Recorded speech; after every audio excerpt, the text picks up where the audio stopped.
আজি নিশা অনুষ্ঠিত হ'ব অগপৰ দলীয় বৈঠক আৰু এই বৈঠকতে চূড়ান্ত হ'ব অগপৰ প্ৰাৰ্থীৰ তালিকা। কাইলৈ ঘোষণা কৰিব অগপৰ প্ৰথম পৰ্যায়ৰ প্ৰাৰ্থীৰ তালিকা। গুৱাহাটীত উপস্থিত হৈ ঘোষণা সভাপতি অতুল বৰাৰ। আজি নিশা অনুষ্ঠিত হ'ব অগপৰ দলীয় বৈঠক। এই দলীয় বৈঠকতে চূড়ান্ত কৰা হ'ব অগপৰ প্ৰাৰ্থীৰ তালিকা আৰু কাইলৈ ঘোষণা কৰিব অগপৰ প্ৰথম পৰ্যায়ৰ প্ৰাৰ্থীৰ তালিকা। গুৱাহাটীত উপস্থিত হৈ ঘোষণা সভাপতি অতুল বৰাৰ। ইতিমধ্যে নতুন দিল্লীত বাহৰ পাতি বিজেপিৰ নেতৃত্বৰ এইখনৰ পিছত আনখন বৈঠকত মিলিত হৈ ২৬টাকৈ সমষ্টিত প্ৰতিদ্বন্দ্বিতা আগবঢ়াব অসম গণ পৰিষদ দলে আৰু কাইলৈ ঘোষণা কৰিব আনুষ্ঠানিকভাৱে প্ৰাৰ্থী তালিকা। প্ৰথম পৰ্যায়ৰ প্ৰাৰ্থী তালিকা ঘোষণা কৰিব বিজেপিৰ মিত্ৰ দল অসম গণ পৰিষদে। আজি বহিম, আজি ৰাতিলৈ আমি এক বৈঠকত মিলিত হ'ম। অহাকালিলৈ সম্ভাৱনা আছে। আমি গোটেইকেইটা নকৰিলেও আমি ফাৰ্ষ্ট পেজৰ যিখিনি আছে মিলাই মিলি আমি কৰিব। টিকেট দিয়া নিদিয়াটো কথা নাই, আজি মিত্ৰতাত আমি আছোঁ। কেওটা দলে বিবেচনা কৰি এইখিনি এৰা ধৰা কৰি এনেধৰণৰ মিত্ৰতা কৰা হৈছে। খুব বুজাই এইটো লাভ নাই।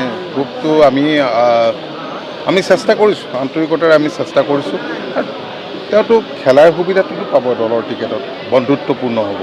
লখিমপুৰ, কমলপুৰ আৰু নাহৰকটীয়া আৰু পলাশবাৰী আৰু পাঠাকান্দি আমাৰ দৃঢ় বিশ্বাস যে ভাল হ'ব। তেনেকুৱা কথা নহয়, আমাৰ দলৰ প্ৰাৰ্থিত্ব আমি দিম, কিন্তু চিট ভাগ বতৰালৈ যিহেতু আলোচনা কৰিবলগীয়া হৈছে, তেখেতলোকৰ পৰাই তেখেতসকলে কোনটো চিটত প্ৰতিদ্বন্দ্বিতা কৰিব বিজেপিয়ে, আমি কোনটো চিটত কৰিম, এই কথাখিনি আলোচনা কৰি কৰা হৈছে। নিউজ ৰুমত উপস্থিত আছে আমাৰ জ্যেষ্ঠ সাংবাদিক নৱজিৎ ভাগৱতী। অগপৰ প্ৰাৰ্থী তালিকা সন্দৰ্ভত বা অগপৰ নিৰ্বাচনী কৌশল সন্দৰ্ভত অধিক খবৰ আমি লাভ কৰিম নৱজিৎ ভাগৱতীৰ পৰা।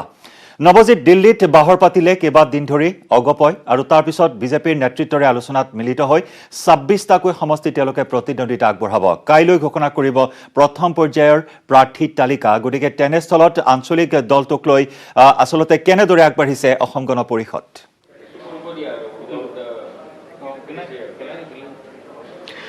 হয় জয়ন্ত, আঞ্চলিক দল অসম গণ পৰিষদক লৈ অগপৰ নেতৃত্ব যিমান পাৰে বিজেপিৰ লগত বাৰ্গেনিং কৰি বা দৰদাম কৰি তেওঁলোকে ২৬টা সমষ্টিত নিজৰ প্ৰাৰ্থী দিয়াৰ সিদ্ধান্ত লৈছে বা তেওঁলোকৰ ভাগ বাটোৱাৰা হৈছে। কিন্তু এই ক্ষেত্ৰত আমাৰ হাতত যি শেহতীয়াকৈ তথ্য পৰিছে, এই ক্ষেত্ৰত শেহতীয়া তথ্যমতে বকো সমষ্টিত অগপই প্ৰাৰ্থিত্ব দিব ডক্টৰ তপন দাসক। এই সম্ভাৱনা ইতিমধ্যে প্ৰকট হৈ পৰিছে আৰু তপন দাসেই প্ৰাৰ্থিত্ব লাভ কৰাৰ সম্ভাৱনা সৰহ হৈ পৰিছে। লাহে লাহে তপন দাসৰ নামটো আহিছে। ঠিক তেনেধৰণে তেজপুৰ সমষ্টিত পৃথ্বীৰাজ নাভাৰ নাম উচ্চাৰণ হৈছে, যদিও তাত বৃন্দাবন গোস্বামী কেইবাবাৰো বিধায়ক হৈ আছিল। বৃন্দাবন গোস্বামী অগপৰ নেতা, শীৰ্ষ পৰ্যায়ৰ নেতা, কিন্তু তেওঁৰ পৰিৱৰ্তে এইবাৰ পৃথ্বীৰাজ নাভাক দিয়াৰ প্ৰায় সিদ্ধান্ত চূড়ান্তই কৰিছে বুলি ক'ব পাৰি অসম গণ পৰিষদে। যদিও আনুষ্ঠানিকভাৱে তেওঁলোকে আজি যিখন বৈঠক অনুষ্ঠিত হ'ব, সেই বৈঠকত আনুষ্ঠানিকভাৱে সিদ্ধান্ত গ্ৰহণ কৰিব। অৱশ্যে এই ক্ষেত্ৰত কি কাৰণ বোলে আমি যি সূত্ৰ সোধোতে তেখেতসকলে জনাইছিল যে তেখেতসকলে যি জৰীপ চলাইছিল বা সমীক্ষা চলাইছিল, সেই সমীক্ষাত পৃথ্বীৰাজ নাভাৰ নামটো অতি গুৰুত্বপূৰ্ণভাৱে আহিছে। বৰঞ্চ তাৰ পৰিৱৰ্তে বৃন্দাবন গোস্বামী প্ৰাৰ্থী সলোৱাৰ দাবী বিভিন্ন জনে তাত সন্নিৱিষ্ট কৰিছিল। গতিকে তেনেস্থলত তেওঁলোকে যি অগপৰ শীৰ্ষ নেতৃত্ব বিবেচনা কৰিছে যে তাত বৃন্দাবন গোস্বামীৰ সলনি পৃথ্বীৰাজ ৰাভাৰ নামটো আহিব পাৰে। কিন্তু এতিয়াও চূড়ান্ত হোৱা নাই। সেই সন্দৰ্ভত চূড়ান্ত সিদ্ধান্ত ল'ব। এই প্ৰাৰ্থিত্ব সংঘাত আৰু চলি আছে, তাৰ ভিতৰত তিয়ক সমষ্টি অন্যতম। তাত চামকানু মহন্তৰ নাম উচ্চাৰিত হৈছিল, চামকানু মহন্তক দিয়াটো প্ৰায় ফাইনেল হৈছিল। কিন্তু তাৰ পৰিৱৰ্তে এতিয়া শেহতীয়াকৈ বিকাশ শইকীয়াৰ নাম তাত বিবেচনালৈ আহিছে। গতিকে চামকানু মহন্তৰ প্ৰাৰ্থিত্বক লৈ তাত যি অগপ আছে, তৃণমূল অগপ, তাত কেইবাখনো কমিটিয়ে বিৰোধ প্ৰকট কৰিছিল যে আগেয়ে কাম নকৰাকৈ কেনেকৈ তেখেতক প্ৰাৰ্থিত্ব দিব পাৰে। গতিকে তেনেকুৱা আৰু স্থানীয় প্ৰাৰ্থীৰ কথাও আহিছিল। গতিকে তাকে লৈ স্থানীয় যি অগপ আছিল, স্থানীয় অগপৰ বিৰোধ প্ৰকট কৰাৰ পিছত অগপ নেতৃত্বই শেহতীয়াকৈ বিকাশ শইকীয়াৰ নামটো বিবেচনাত ৰাখিছে। গতিকে আজি নিশাৰ যি বৈঠক, তাতেও তিয়ক সমষ্টিৰ ক্ষেত্ৰতো প্ৰাৰ্থিত্বৰ ক্ষেত্ৰতো চূড়ান্ত সিদ্ধান্ত গ্ৰহণ কৰিব। তাৰ লগতে ভৱানীপুৰ সমষ্টিৰ ক্ষেত্ৰতো ঠিক তেনেধৰণৰ মনোৰঞ্জন তালুকদাৰ পূৰ্বৰ বিধায়ক আছিল ভৱানীপুৰ সমষ্টিত। গতিকে তেওঁ প্ৰাৰ্থিত্বৰ শক্তিশালী দাবীদাৰ। তাৰ উপৰি নিকুঞ্জ প্ৰৱেশ চৌধুৰী বা দাস হ'ব লাগে। গতিকে তেওঁৰ নামো উত্থাপন হৈছে। গতিকে এই সিদ্ধান্তসমূহ আজি নিশাৰ বৈঠকত লোৱা হ'ব আৰু বাকী যিসমূহ সিদ্ধান্ত আছে, বোকাখাটৰ অতুল বৰা, বঙাইগাঁৱত ফণীভূষণ চৌধুৰী, কলিয়াবৰত কেশৱ মহন্ত, সৰুক্ষেত্ৰীত কল্পনা পাটৰি, এইবোৰ প্ৰায় অগপৰ ধন্যবাদ নৱজিৎ ভাগৱতী আমি ধন্যবাদ জ্ঞাপন কৰিছোঁ এইখিনি মুহূৰ্তত আমি পৰৱৰ্তী সময়ত অগপৰ প্ৰাৰ্থী তালিকা সন্দৰ্ভত সবিস্তাৰে আপোনাৰ পৰা কিছু তথ্য লাভ কৰিবলৈ আমি পুনৰ সংযুক্ত হ'ম আপোনাৰ সৈতে সেয়া নিউজ ৰুমৰ পৰা আমাৰ জ্যেষ্ঠ সাংবাদিক নৱজিৎ ভাগৱতী প্ৰথম পৰ্যায়ৰ প্ৰাৰ্থী তালিকা কাইলৈ আনুষ্ঠানিকভাৱে ঘোষণা কৰিব অসম গণ পৰিষদ দলে আৰু ইতিমধ্যে জনাইছে যে 3খনকৈ নতুন মুখ চৰ্চিত হৈছে 3টা সমষ্টিৰ বাবে বকুৰ বাবে তপন দাসৰ নাম চৰ্চিত হৈছে আনহাতে তেজপুৰ সমষ্টি য'ত বৃন্দাবন গোস্বামীয়ে প্ৰতিনিধিত্ব কৰি আহিছে তেজপুৰ সমষ্টিৰ নাম চৰ্চিত হৈছে পৃথ্বীৰাজ ৰাভাৰ নাম আৰু আনহাতে টিয়ক সমষ্টি যি টিয়ক সমষ্টিত শ্যামকানু মহন্তৰ নাম এক প্ৰকাৰ চূড়ান্ত হৈছিল যদি শেহতীয়াকৈ বিবেচনা কৰা হৈছে বিকাশ শইকীয়া নামৰ এগৰাকী অগপৰ নেতা গতিকে কাৰ কপাল ফুলিব কোনে হেঘাই মাৰিব প্ৰাৰ্থিত্ব লাভৰ ক্ষেত্ৰত কাইলৈ অপেক্ষা কৰিব লাগিব কিয়নো কাইলৈ অগপই আনুষ্ঠানিকভাৱে ঘোষণা কৰিব প্ৰথম পৰ্যায়ৰ প্ৰাৰ্থীৰ তালিকা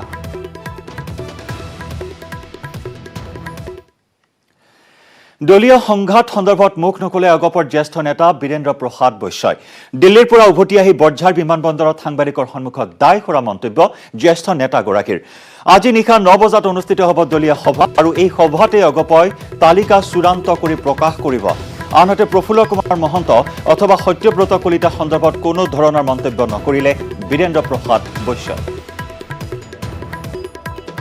গণ পৰিষদৰ প্ৰাৰ্থী তালিকা এতিয়াও হোৱা নাই আজি নিশা আমাৰ এখন বৈঠক অনুষ্ঠিত হ'ব সেই বৈঠক অনুষ্ঠিত হোৱাৰ পিছতে আমাৰ প্ৰাৰ্থী তালিকা সম্পূৰ্ণ হ'ব আমাৰ প্ৰাৰ্থী তালিকা আজি নিশা সভা অনুষ্ঠিত হ'ব তাৰপিছত ফাইনেল হ'ব অসম গণ পৰিষদৰ প্ৰাৰ্থী তালিকা প্ৰস্তুত হোৱা নাই আজি নিশা আমি বৈঠকত বহিম বৈঠকৰ বহাৰ পিছত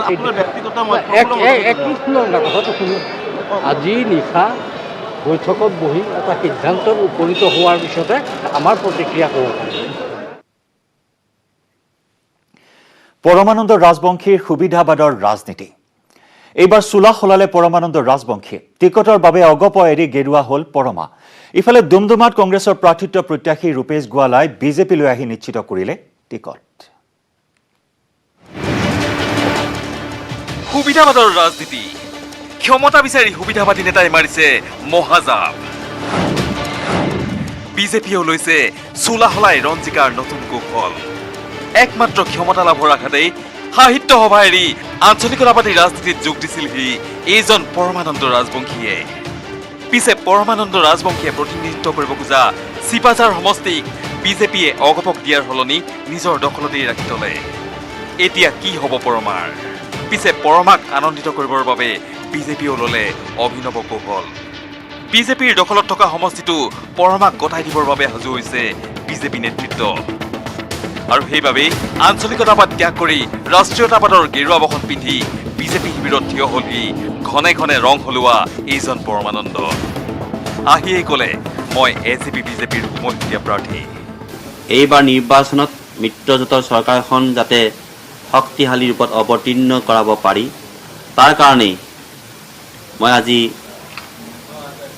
ভাৰতীয় জনতা পাৰ্টিত মই অংশগ্ৰহণ কৰিছোঁ আৰু এইটো কথা সত্য যে আমাৰ এই মিত্ৰজোঁট তথা আমাৰ ভাৰতীয় জনতা পাৰ্টিয়ে যি ধৰণে যি আমাক পৰামৰ্শ দিব বা যি ধৰণে আমাক তেখেতসকলে দায়িত্ব দিব সেই দায়িত্ব আমি পালন কৰিব লাগিব একেই কৌশলেৰে ডুমডুমাত কংগ্ৰেছৰ শিবিৰ এৰি বিজেপিত যোগ দিলেহি অসম চাহ মজদুৰ সংঘৰ সাধাৰণ সম্পাদক ৰূপেশ গোৱালাই আজি মই নথৈ আনন্দিত হৈছোঁ এই বৃহৎ ভাৰতীয় জনতা পাৰ্টিৰ যি পৰিয়াল এই পৰিয়ালৰ এজন ক্ষুদ্ৰ সদস্য হিচাপে এই দলটোত যোগদান কৰিবলৈ পায় এই দুইজন নেতাক লৈ আশাবাদী ৰাজ্যিক বিজেপিৰ সভাপতি ৰঞ্জিত দাস মই নিজে বহু আনন্দিত যে পৰমানন্দ ৰাজবংশী ডাঙৰীয়াই ভাৰতীয় জনতা পাৰ্টিৰ সদস্য হোৱাৰ কাৰণে পূৰ্বতো তেখেতকে আহ্বান জনাইছিলোঁ আমি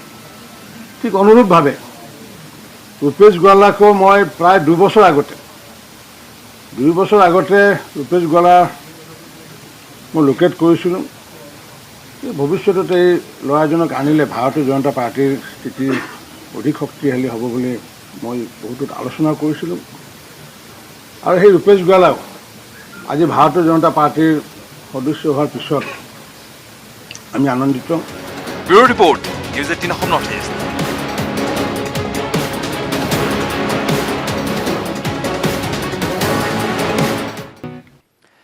মিত্ৰদল বিজেপি অগপক এৰি দিলে ২৬টা সমষ্টি। অৱশ্যে এই পৰ্যন্ত চূড়ান্ত হোৱা নাই অসম গণ পৰিষদৰ প্ৰাৰ্থীৰ তালিকা।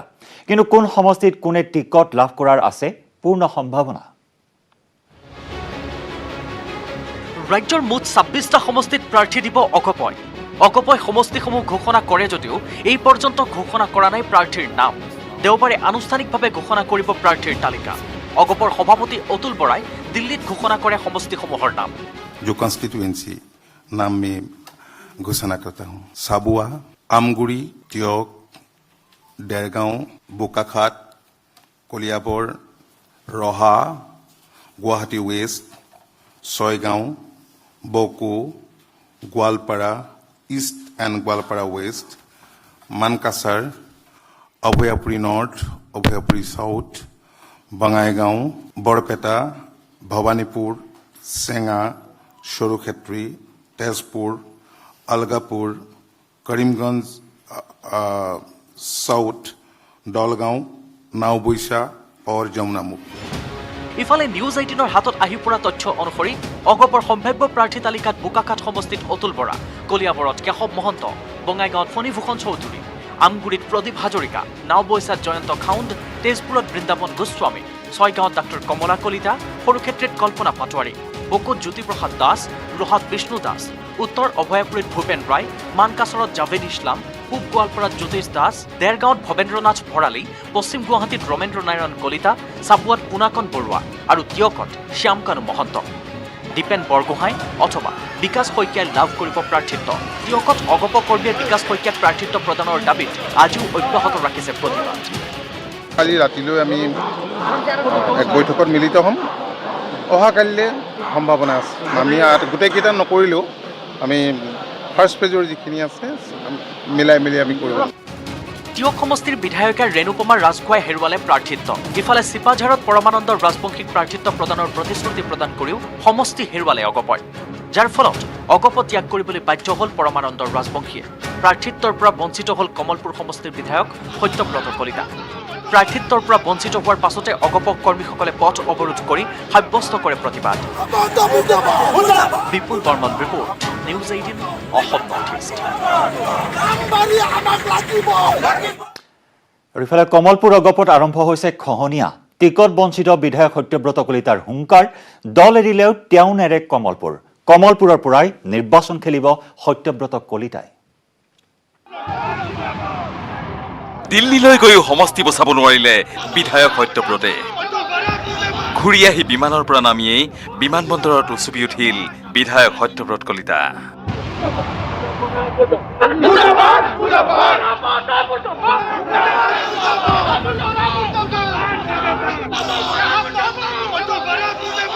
মই টিকেট নোপোৱাতকৈও মই আটাইতকৈ দুখ পাইছোঁ যে আমাৰ ফাউণ্ডাৰ সভাপতি দুবাৰকৈ মুখ্যমন্ত্ৰী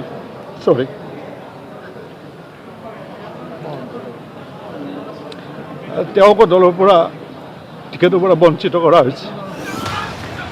টিকট নাপাই চকু সেমেকি উঠা বিধায়ক সত্যব্ৰত কলিতাৰ ঘোষণা, দলে এৰিলেও কমলপুৰ নেৰো। 1 এপ্ৰিলত কমলপুৰৰ পৰাই খেলিম নিৰ্বাচন। কিন্তু এইটো কথা নিশ্চিত যে এই যি নিৰ্বাচন 1 এপ্ৰিলত হ'ব লগা নিৰ্বাচনত মই ইয়াত প্ৰতিদ্বন্দ্বিতা কৰিম। টিকটৰ পৰা বঞ্চিত হোৱাৰ পিছতে কমলপুৰ অগপত ক্ষোভৰ জুই। অতুল বৰা মুৰ্দাবাদ ধ্বনিৰে সমূহীয়া পদত্যাগ অগপ কৰ্মীৰ।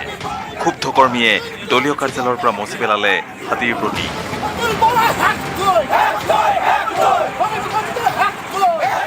31 নম্বৰ ৰাষ্ট্ৰীয় ঘাইপথ অৱৰোধ কৰা দলীয় কৰ্মীৰ সন্মুখতেই অগপৰ ভৱিষ্যত ব্যাখ্যা কৰিলে সত্যব্ৰত কলিতাই। বিজেপিয়ে ধ্বংস কৰিলে অগপক। বিজেপিৰ জালত ভৰি দিছে অগপৰ একাংশ নেতাই। ভাৰতীয় জনতা পাৰ্টীয়ে আঞ্চলিকতাবাদ ধ্বংস কৰিবৰ কাৰণে যি ধৰণৰ প্ৰচেষ্টা চলাইছে, এই প্ৰচেষ্টাত আমাৰো কিছু সংখ্যক নেতাই সেই জালত ভৰি দিলে, যাৰ ফলত নেকি আজি অসম গণ পৰিষদটো নিক্ষেপ হ'বলৈ ওলাইছে। কমলপুৰত সমূহীয়া পদত্যাগ কৰি অগপ কৰ্মীয়ে উত্তপ্ত পৰিস্থিতিৰ সৃষ্টি কৰাৰ সময়তেই নতুন সমীকৰণৰ ইংগিত দিল্লীৰ পৰা উভতি অহা ফণীভূষণ চৌধুৰীৰ। সত্যব্ৰত কলিতাই অগপৰ টিকটতেই নিৰ্বাচন খেলাৰ কথা ঘোষণা ফণীভূষণ চৌধুৰীৰ। আমাৰ সত্যব্ৰত কলিতাক